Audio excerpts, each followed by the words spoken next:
there's nothing like capping off the end of your week with a pretty decent book haul.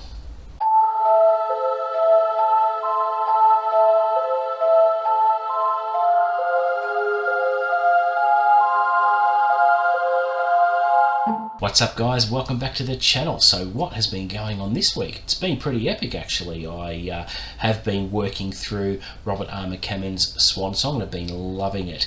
I've got about 230 odd pages to go and yeah, can't wait to talk to you more about it. I'm not going to mention too much in this video about the book because I'm in the process of doing a reading vlog which I'm nearing the end, and I dare say I'll have one or two more check-in videos, with the final check-in video summarising my overall thoughts and impressions and opinions of the book, which is going to be great. I anticipate getting that video out early to mid next week, so watch out for that one, and I'll be able to share all my thoughts about the book with you all. But getting really close to the end, looking forward to crossing that finish line, and yeah, can't wait to share that with you.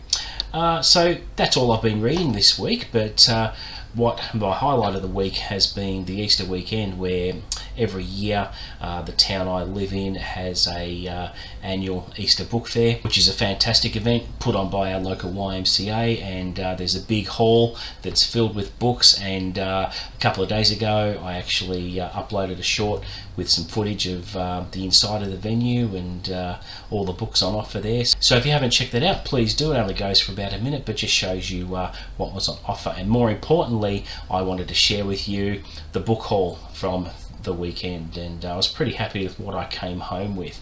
So I'm going to go through all those now. So it turns out I have quite the epic stack here to show you. So let's kick it off with a copy of Watership Down, which this is the classic Penguin edition that I picked up very, very cheaply. I had borrowed a copy at my local library because I plan on reading it this month.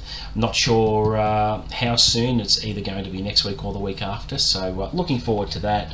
A couple of booktubers I know are reading it also, and Ollie over at Criminolly, you've got to check his channel out, he's really good. He's already read it and put up his review of it. And also Sarah Reeds was planning on reading the book this month as well, so I'm looking forward to her comments on it. But yeah, I'm falling a little bit behind, but you do get that. And obviously I can return the other copy to the library, and now that I've got my own copy, which is awesome. Next off the pile is The Reality Dysfunction by Peter F. Hamilton. Wanting to get into a little bit of science fiction this year, and I've heard that this trilogy in particular is quite good, and this is just a a reading copy. I don't really care what condition it's in. If I end up liking the series, I'll just go and buy the trilogy brand new, but I always like to test the water with a used copy, which costs next to nothing, and I'll see what I think of it. Next we've got Jenny Wirt's Curse of the Mist Wraith, War of Light and Shadow, Book 1. I've picked this up because I've known about it for a little while, but a couple of YouTubers are excited to actually get started on this one, and I believe Philip Chase is one of those booktubers that is going to be reading that in the next couple of months, and from what I've heard on booktube, it is a fantastic series. Now, not that I need another series to read because I have 10 million of those to read, but I'll get to it at some point. And another fantasy series I wanted to start was the Three Worlds trilogy, Ian Irvine, Geomancer, which he's been around for quite some time, and I've known of his books for quite some time and have wanted to take a look at his series, so got this one for a bargain as well. It's pretty big boy at 600 pages, but yeah, it should be good. Now, I picked up a copy of Gone by Michael Grant. It's a young adult series that I've been wanting to read for a little while, and found an immaculate copy at the book sale. Flawless spine, awesome condition.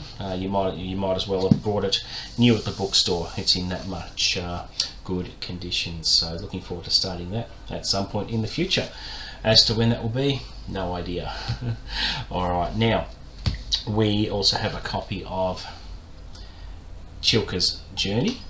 Now that is written by Heather Morris. Now she wrote The Tattooist of Auschwitz, which I read last year and loved it. And this is the follow-up sequel, if you will, and looking forward to getting stuck into that.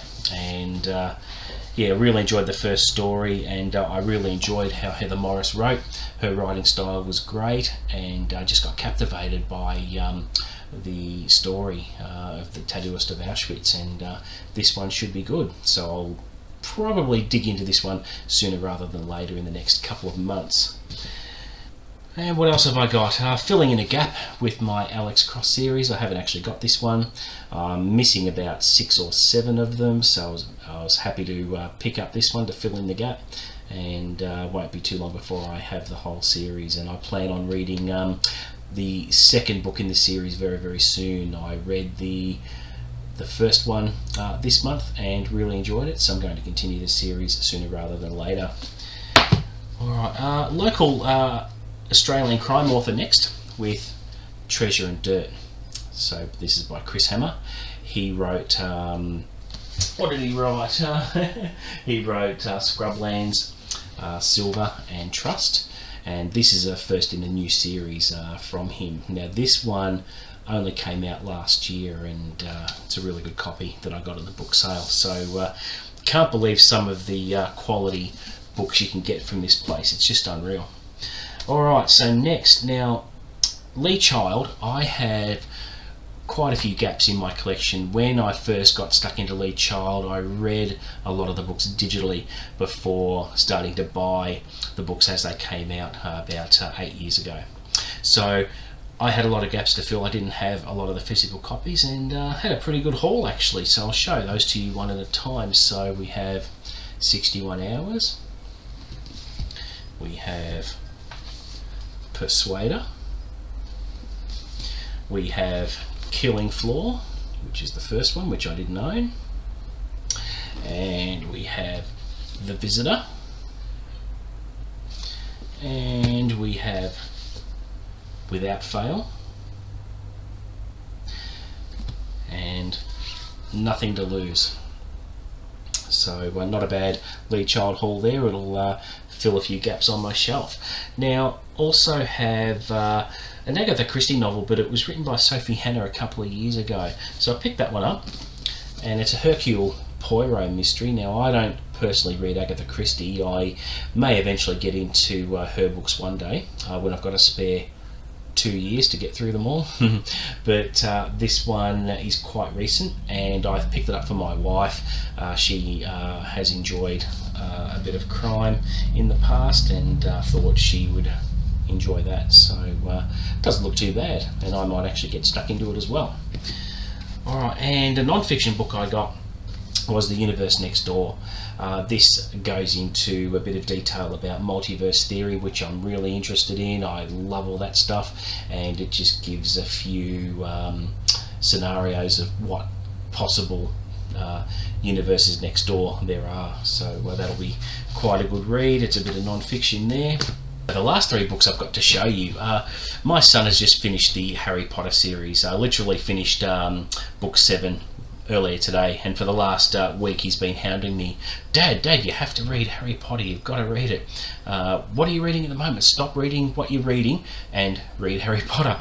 And I'm like, mate, I've got so much on my plate, I've got books coming out of my ass. But in the end he convinced me, and I've been intrigued by the series for a long time. I know of its existence, but I'm probably one of the few people on the planet who haven't read it and is pretty ignorant to the series. So I thought, bugger it, I'll start reading Harry Potter next month with him, with a buddy read. He wants to read them all again, so I'll read some of them along with him. And I haven't got my own copies of Harry Potter, but I decided to go out and hunt for a few copies of the first 3 books in the series, and I didn't want to opt for the children's covers. I wanted something a little bit more adult, and I came across some 20th anniversary editions actually, which are really, really nice. So I went with obviously red for Harry Potter and the Philosopher's Stone, and I went with the green on black Slytherin edition of Harry Potter and the Chamber of Secrets. And for The Prisoner of Azkaban, I went with the solid blue cover there. Now, every colour represents a different house, and they've released the series in such a way that all 7 books are available in 4 separate colour schemes. So if you want to own them all, you've got to buy 28 books. I didn't want to buy 28 books, so what I've opted to do is just collect them in different colours. So obviously I've got the solid red, the solid blue, I have to get the solid green and the solid yellow, and then 2 in between covers which have the black covers and the different coloured house themes on those as well. So eventually I'll get those, but I thought look, I've got plenty here to start with, the first 3 books in the series, and I'm kind of looking forward to it.